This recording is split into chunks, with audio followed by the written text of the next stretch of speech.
Hi, I'm Patty Cullen, President and CEO at Care Providers of Minnesota, and welcome to this edition of the Inside Scoop. Today is Tuesday, January 22nd, 2013, and the news of the day is the release of the governor's biennial budget.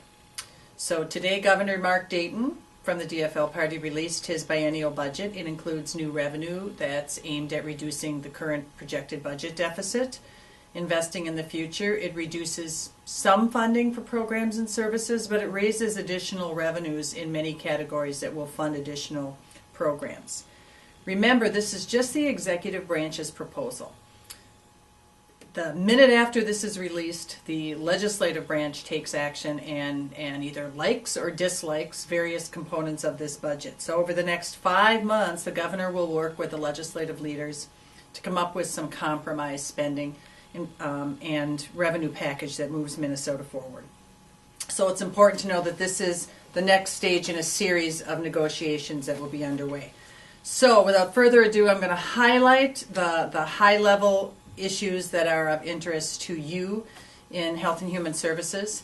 There is a slight increase overall in the Health and Human Services budget, about $128 million, which is pocket change when you look at the size of the budget. Most of that money is used to expand healthcare eligibility and accessibility. Most of the governor's budget investments is in the area of education.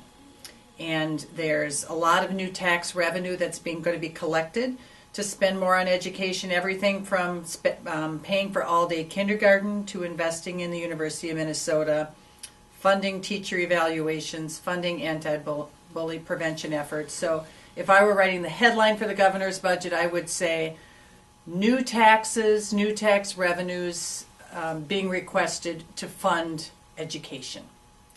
We are a secondary note in Health and Human Services. So let me talk a little bit about the increases in the HHS budget, and then I'll tell you how the governor proposes to pay for it through all of our pocketbooks.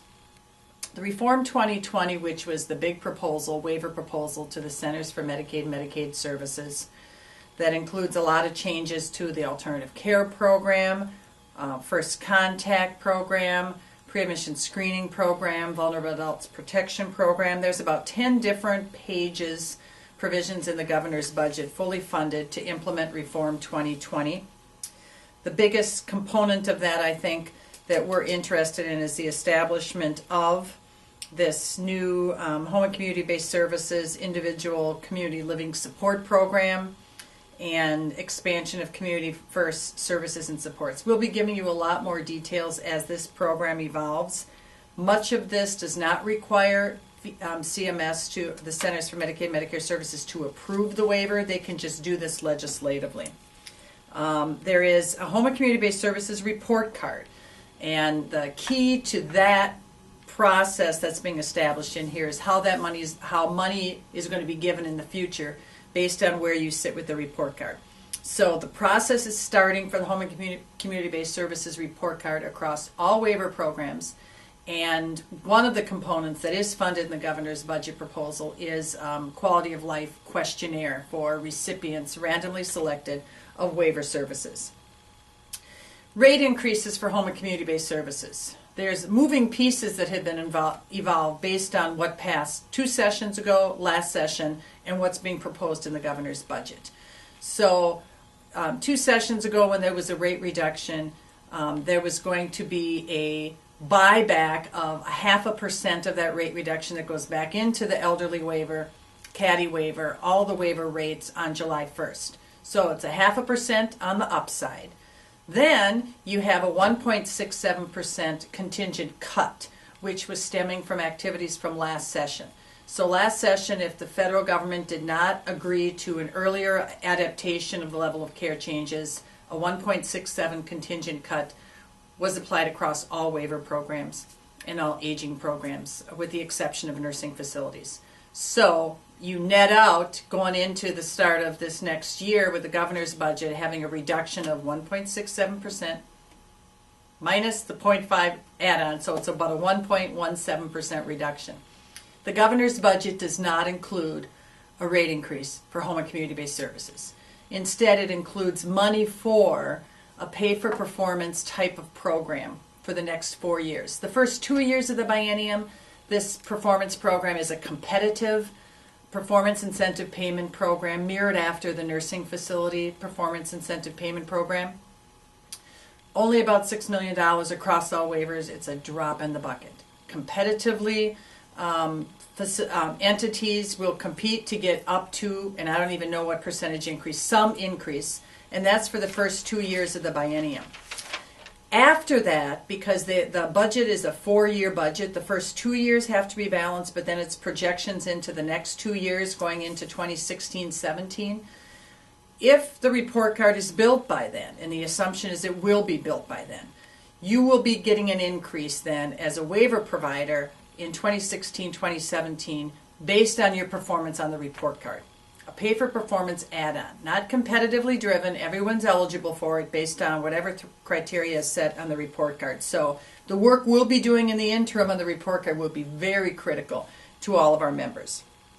On the nursing facility side, there is an increase in place for nursing facilities, but they're paying for it through their own budget, more or less. Embedded in the state budget is a automatic inflation adjuster for facilities who are under the alternative payment system, or APS, which is all nursing facilities. And time after time again, that money has remained in the budget forecast, but has been taken out as money is needed to either balance the budget, fund other programs, or whatever. So once again, the Department of Human Services is proposing to suspend the automatic inflation adjustment that's built into statute, that's in the statute right now for the nursing facilities and APS, as well as for property rate. That money is then being redistributed, about at the same amount of money, but it's being redistributed in 2 different ways. So for the first 2 years of the biennium, there'll be a 1% automatic rate adjustment, operating rate adjustment across the board to all nursing facilities. The second 1%, which is about the amount that the APS COLA has, is roughly around 2%, will be a quality add-on based on report card scores. Then the next biennium for nursing facilities in 2016-2017, all of the increase, and it would be approximately 2.25%, will be based on the quality scores. And these are, as the word I can hardly say, cumulative. So it's adding from what's being paid this first biennium into the second biennium. A couple of other things that's included in the budget, just high-level highlights. There are no monies available for moratorium exceptions. There is a reinstatement of the the plan closure rate adjustments. There are some changes in fees. There will be the home care rule has been included in the budget, and a fee structure for the Department of Health home care rule. And how is this paid for? Quickly, an expansion of the sales tax to clothing above $100. A cut in the sales tax rate overall from a 6.87% to 5.5%, but it's going to be the big ticket items that are going to be taxed.